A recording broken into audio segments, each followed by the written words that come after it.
Kashmiri migrants unemployed youth पिछले 91 दिनों से धरने पे बैठा हुआ है और पिछले एक हफ्ते में ये दूसरी बार है जो ये राजभवन के बाहर आए हैं और यहाँ पर अपना मुद्दे को लेकर प्रदर्शन कर रहे हैं। कई इसमें महिलाएं भी हैं और कई पुरुष भी हैं। 2017 में जो प्राइम मिनिस्टर एम्प्लॉयमेंट पैकेज के तहत इनको जो 45 जॉब पोस्ट मिली थी अभी तक नहीं मिली है, कोई नोटिफिकेशन भी नहीं आई है, उसको लेकर ये प्रदर्शन कर रहे हैं। क्या नाम है आपका? मेरा नाम भारती है। भारती जी, 91 डेज हो गए हुए हैं, वीक में आप सेकंड टाइम यहाँ पर राजभवन के बाहर आए हैं।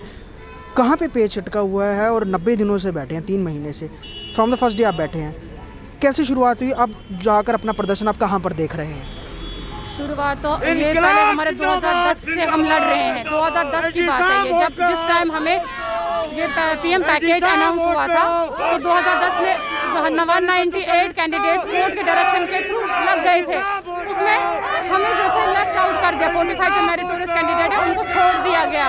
तो 2012 में हमने कोर्ट केस किया और 2017 में कोर्ट के डायरेक्टिव्स भी आए। वो हमारे पर्टिकुलर्स तक एसएसआरबी के पास है, वो भी इन्होंने वेरीफाई किए हुए हैं और कहा भी कि आपके साथ इनजस्टिस हुआ है, आपकी लिस्ट को हम करेंगे रिलीज़। लेकिन वो अभी तक वो रिलीज़ नहीं हुई है। मतलब 2010 से हम लटक ही रहे हैं और अब 91 डेज़ हो गए, जिसके चलते हमें प्रोटेस्ट करना पड़ा। गवर्नर सर जगदी भी आए थे वहाँ पे 8 सितंबर को।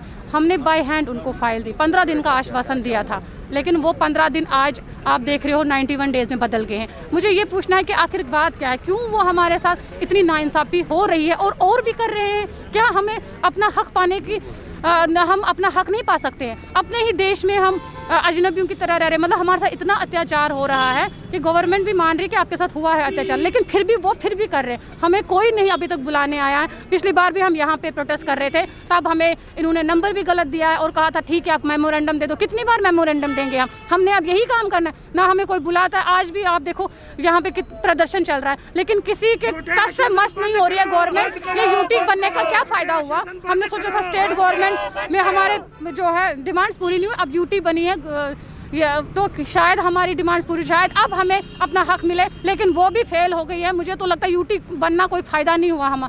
हम तो वहाँ के वहीं हैं, ग्राउंड जीरो पर ही है। मतलब ये 45 पोस्ट हैं, ये कश्मीर में जाकर नौकरी मिलनी है, जम्मू में भी इसमें कुछ? कश्मीरी माइग्रेंट्स के पैकेज पीएम पैकेज है ये। तो जब ये कहते हैं कि आपको भेजेंगे तो ये फिर 45 क्यों नहीं निकाल रहे? मुझे तो समझ में नहीं आ रहा कि इनको क्या मुश्किल आ रही है। तो हमारे सवालों का जवाब भी नहीं देते। हमने एक तरफ कहते हैं कि हम कश्मीरी पंडितों को घाटी में वापस बसाएंगे, तो आप लोगों को जो नोटिफिकेशन आपको जॉब्स देनी है उसके बाद आप लोग जाएंगे, तो सिर्फ 45 लोगों को नहीं भेज पा रहे हैं, तो जो बाकी बातें की जा रही हैं तो कहीं ना कहीं वो हवाबाजी, ये सब झूठ है। ये सब ये मुझे लगता है गवर्नमेंट का नाटक है। सब झूठे कश्मीरी पंडितों को बेवकूफ़ बना रहे हैं ये, और कुछ नहीं। हम इतने दिन से यहाँ पे प्रोटेस्ट कर रहे हैं, किसी को आना नहीं चाहिए था या पूछना नहीं चाहिए। वो चाहते हैं मर रहे हैं तो मरने दो। हमें ऐसे समझा हुआ क्या हम देश के नागरिक नहीं है? हमको अपना हक पाने का।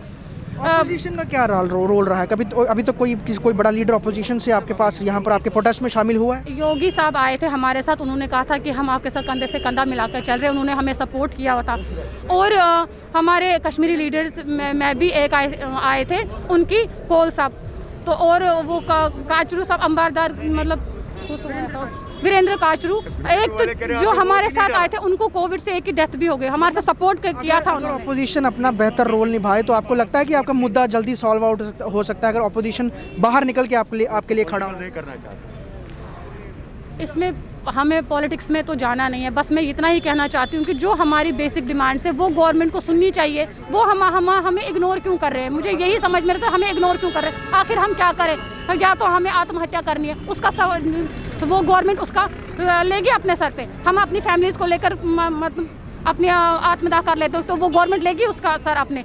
यही मुझे कहना है कि हमारे साथ और नाइंसाफ़ी नहीं होनी चाहिए। हमारी जो डिमांड्स है उसको पूरी करो। 45 कैंडिडेट्स की लिस्ट को जल्द से जल्द रिलीज़ करो।